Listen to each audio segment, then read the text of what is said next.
നമ്മൾ യോനയെപ്പറ്റി പഠിക്കുമ്പോൾ യോന ദൈവത്തിൻ്റെ സ്ഥലത്ത് നിന്ന് ഓടിപ്പോകുന്ന ഒരു വ്യക്തിയായിട്ടാണ് ഇവിടെ കാണുന്നത്.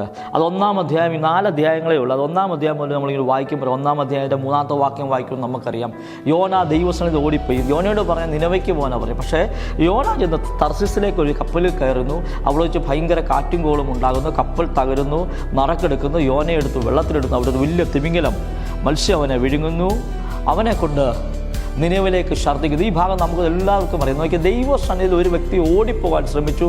പക്ഷേ ദൈവം അവനെ എവിടെയാണോ ആക്കേണ്ടത് അവിടെയാക്കി. അതിനിടയ്ക്ക് കുറച്ച് സ്ട്രഗിൾ അവൻ അനുഭവിക്കുന്നു. കാരണം ആ ദൈവ ശബ്ദത്തിന് വില കൊടുക്കാത്തത് കൊണ്ട് സ്വല്പം സ്ട്രഗിൾ അവൻ അനുഭവിക്കേണ്ടി വന്നു.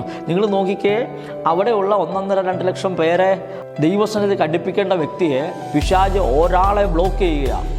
നിങ്ങളെ പിശാച് ബ്ലോക്ക് ചെയ്യുന്നുണ്ടെങ്കിൽ നിങ്ങൾ നോക്കേണ്ട ഒറ്റ കാര്യമുള്ളൂ, നിങ്ങൾ മുഖാന്തരം അനേകർ വിടുവിക്കപ്പെട്ടുണ്ട്. അനേകർ 1 ലക്ഷം പേരെ 1.5 ലക്ഷം പേരെ ബ്ലോക്ക് ചെയ്യുന്നതല്ല പിശാചിൻ്റെ പദ്ധതി. വാഗ്ദത്തമുള്ള ഒരാളെ ബ്ലോക്ക് ചെയ്യുന്നു. അപ്പം നിൻ്റെ മേൽ എന്തെങ്കിലും കർത്താവ് നിന്നോട് എന്തെങ്കിലും വാഗ്ദത്തം പറഞ്ഞിട്ടുണ്ടെങ്കിൽ ആ ദൈവശബ്ദത്തിന് വിരോധമായി കുഞ്ഞെ നീ ചലിക്കരുത്. അത് നിനക്ക് ദോഷം ചെയ്യും. പക്ഷെ ദൈവശബ്ദം കേട്ട് അനുസരിക്കുന്നെങ്കിൽ അസാധാരണ ബ്രേക്ക് ത്രൂ, അസാധാരണമായ ഫലം കായ്ക്കുവാൻ ദൈവം നിന്നെ ഉപയോഗിക്കും. Thank you. God bless you.